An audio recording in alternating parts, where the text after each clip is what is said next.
पूर्णमदे पूर्णमदैव रूपम् क्रियास्वरूपम् देहस्वरूपम् ब्रह्माण्डरूपमपरम् अचलम् मदीयम्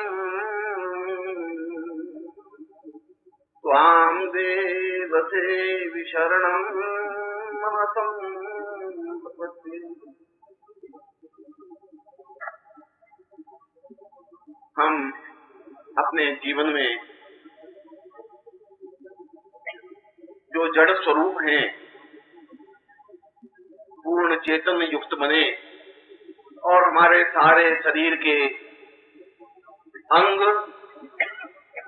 हमारे सारे शरीर की इंद्रियां और हमारे सारे शरीर के अणु परमाणु अपने आप में विकसित हों, जिससे कि हम केवल एक छोटे से क्षेत्र में ही सीमित नहीं रहे, अपितु अणु तो महियान शब्द को पूर्णता देते हुए एक अणु से महान बनने की प्रक्रिया की ओर अग्रसर हो सकें और जीवन में कुछ ऐसा कर सकें जिसके माध्यम से हम अणु के रूप में पैदा होकर के एक महान रूप में अपने जीवन को पूर्णत्व दे सकें।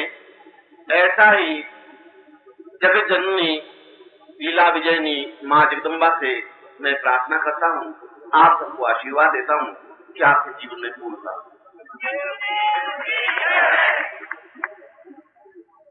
आज निश्चय ही शंकराचार्य जयंती है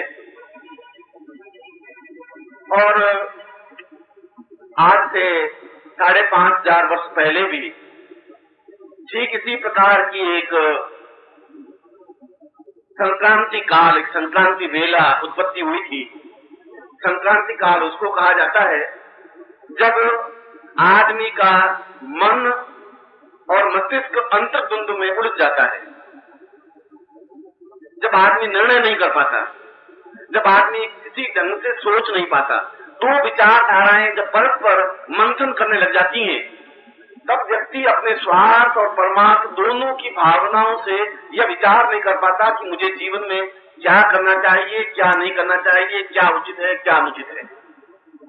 और उस समय भी एक इस प्रकार का प्रश्न पैदा हुआ था कि क्या हमारा जीवन अपने आप में केवल क्षुद्रमय जीवन व्यतीत करने के लिए है या जीवन को पूर्णता देने के लिए है। एक तरफ उस समय भी विज्ञान हावी हो रहा था और हमारे खून में जो ज्ञान की गरिमा है, हमारे खून में जो ज्ञान के कण हैं, वे बार बार हम पर हावी हो रहे थे कि हमें ज्ञान के क्षेत्र में, चेतना के क्षेत्र में, व्यक्तित्व के क्षेत्र में पूर्णता प्राप्त करनी है। व्यक्ति पूर्णता की ओर अग्रसर होता है और इसलिए होता है कि हमारा खून, हमारा रक्त अपने आप में सदियों पुराना रक्त है, क्योंकि हम उन ऋषियों की संतान हैं जिसको हमने वशिष्ठ कहा है, जिसको हमने विश्वामित्र कहा है। हम गोत्र संकल्प उच्चारण करते हैं शादी के समय कि मैं इस अमुक कन्या से शादी करता हूँ, मैं वशिष्ठ गोत्रोत्पन्नो हम, क्योंकि मेरी धमनियों में वशिष्ठ का खून प्रवाहित हो रहा है, मेरी धमनियों में गर्ग का, खनाद का, स्त्री का, पुरुष का खून प्रवाहित है और खून मेरे पूर्वजों का है। निश्चय मेरे पिता का खून मेरे शरीर में है, मेरे दादा का खून है, मेरे हाथ से 50 पीढ़ी पहले का भी खून है और खून हमारे ऋषियों का खून है, पूर्वजों का खून है और वह ज्ञान चेतना से युक्त है। इसलिए बार बार हमारा मन, हमारा दिमाग, हमारा खून उबाल खाता है कि हमें साधना के क्षेत्र में अग्रसर होना चाहिए, कुछ करना चाहिए, कुछ अवश्य ही करना चाहिए। अगर ऐसा नहीं करेंगे तो हमारा जीवन बुझा बुझा सा रहेगा। हमारे जीवन में जो कुछ पूर्णता होनी चाहिए वो नहीं हो पाएगी, हमारे जीवन में जो कुछ प्राप्त करना चाहिए वो नहीं कर पाएंगे। मगर बाहरी सभ्यता उसके ऊपर बहुत अधिक दबाव डाल देती है और बाहरी सभ्यता कहती है कि ये सब ढोंग है, ये सब व्यर्थ है, बकवास है, यह प्रत्यानुषी है, ये बैकवर्डनेस है, ये पिछड़ापन है। जीवन का एडवांस क्षेत्र तो ये है कि हम बहुत फॉरवर्ड हो जाएं, अपने आप को एडवांस कर दें, नाचें, गाएं, खाएं, पिएं और जो कुछ भोगवादी प्रवृत्ति में हम जिंदा रह करके मर जाएं और हम चारों तरफ ऐसा देखते हैं, क्योंकि उनके जीवन का जिस सभ्यता से ये आया है, चाहे वो अमेरिकी सभ्यता से आया हो, चाहे इंग्लैंड की सभ्यता से आया हो, अमेरिकी सभ्यता तो 1986 वर्ष पुरानी तो है ही। ईसा 1986 वर्ष पहले पैदा हुई, 86 वर्ष, केवल 1988 वर्ष पहले जो ईसा मसीह ने जो सभ्यता पैदा की, वह सभ्यता अपने आप में 50,000 20,000 वर्ष पुरानी सभ्यता की तुलना नहीं कर सकती। वह सभ्यता अपने आप में उसका आधार नहीं है, बेस नहीं है। उस सभ्यता में किसी प्रकार की गरिमा नहीं है। गरिमा इसलिए है कि उसकी जड़ नहीं है। एक वृक्ष जो वट वृक्ष है, जो पीपल का पेड़ है, जो बड़ का पेड़ है, उसकी जड़ें 50 फुट नीचे होंगी तो 50 फुट पेड़ ऊपर चढ़ सकेगा। वो छाया दे सकेगा 2,000 लोगों को, 5,000 लोगों को, 500 लोगों को, मगर छोटी सी पेड़ कम से कम 5,000 लोगों को छाया नहीं दे सकती। 2,000 वर्ष पुरानी सभ्यता जो अपनी आंख भी नहीं खोल सकी है, वो हम पर अगर हावी होती है तो वह केवल भोगवादी प्रवृत्ति है। भोगवादी प्रवृत्ति भी हम देख चुके हैं साधना में। चारवाक हमारे संसार में ऋषि के रूप में पैदा हो चुका है और उसने कहा है कि निष्ठ करता हूं दम्भ पे ऋण करना चाहिए, भस्मी भूत से पुनरागमन पुत्र। ये शरीर तो भस्म होने के लिए, मर जाने के लिए, शरीर तो खत्म होगा ही। जब शरीर खत्म होना है तो जितना जिंदगी रहे उतनी भोग में जिंदगी व्यतीत हो जाए, ऐसा तो हमारे ऋषि ने कहा है। कोई भोगवादी प्रवृत्ति को नहीं सिरे से कोई पैदा नहीं हुई, मगर उस चारवाक केवल एक चारवाक ही पैदा हो सका, उसके शिष्य में ही पैदा हो सके कोई, क्योंकि यह भोगवादी प्रवृत्ति जीवन की नाशवान प्रवृत्ति है। इस भोगवादी प्रवृत्ति में जीवन की पूर्णता नहीं है। अगर इसमें कुछ सार होता तो निश्चित चारवाक के कम से कम 2,000 शिष्य होते, 5,000 शिष्य होते, उसका भाष्य लिखा जाता, उसके ऊपर ग्रंथ लिखे जाते, उसके ऊपर सूत्र लिखे जाते, नहीं लिखे गए। क्योंकि आज भी हम किसी भी भोग में कितना ही लिप्त हो जाए, कितने प्यार कर लें, किसी पराई लड़की के साथ में कुछ भी कर लें, हम कितना ही धन लूट लें, मगर समाज में जब कोई बात उतर करे नहीं ये नहीं होना चाहिए, ये गलत है, दूसरी लड़की के साथ देखना नहीं चाहिए, क्योंकि हमारे शास्त्र का आधार वो नहीं है, इसलिए हम नहीं कह सकते। भोगवादी जीवन हमारे जीवन का आधार नहीं है, इसलिए चारवाक की परंपरा आगे बढ़ नहीं सकती। और ये जो पश्चिम की सभ्यता है, यह पश्चिम की सभ्यता केवल एक छोटे से जीवन के लिए है। जो जीवन 20 साल से पैदा होता है 45 साल में समाप्त हो जाता है। आपने शायद अमेरिका देखा नहीं होगा पूरी तरह से, इंग्लैंड आपने देखा नहीं होगा, मैंने देखा है। वे 20 साल से 45 साल से भोगवादी प्रवृत्ति में पूर्ण हैं, मगर 45 साल के व्यक्ति ओल्ड हाउस में पड़े रहते हैं, जिनको ओल्ड हाउस, बुड्ढों का हाउस कहते हैं। बेटे उसको देखने जाते नहीं है, बहुओं को पता नहीं होता कि मेरा ससुर कहाँ पड़ा हुआ है, उनको बहुत दुखी और परेशान व्यथित होते हैं, और गवर्नमेंट उनको रोटियां देती है, कपड़े देते हैं, पड़े रहते हैं और बच्चों की कामना करते रहते हैं। मैं उन लोगों की बात कर रहा हूँ जो तुम्हारी नजर में सबसे बड़े सभ्य देश है अमेरिका। मैं उन लोगों की बात कर रहा हूँ जो इंग्लैंड और फ्रांस की बात कर रहा हूँ, और वे चिसक करके तड़प करके मर जाते हैं। और जब मैं 1983 में मैं अमेरिका में था, मेरे बिल्कुल पड़ोस का एक व्यक्ति, मेरे आंखों की देखी घटना कह रहा हूँ, मेरे पड़ोस का व्यक्ति मुझे मिलने के लिए आया और बात कर रहा था कि गुरुजी मैं ये चाहता हूँ, ऐसा चाहता हूँ। ठीक उसी समय बाई चांस एक टेलीफोन आया कि आपकी मदर की ओल्ड हाउस में डेथ हो गई, रियल मदर ओल्ड हाउस में जी डेथ हो गई। उसने कहा all right my mother is died, और उसने टेलीफोन नंबर घुमाया। वहां फ्यूनरल डायरेक्टर होते हैं, मृत्यु संस्कार करने वाले डायरेक्टर, वो भी एक वहां पर डिपार्टमेंट है।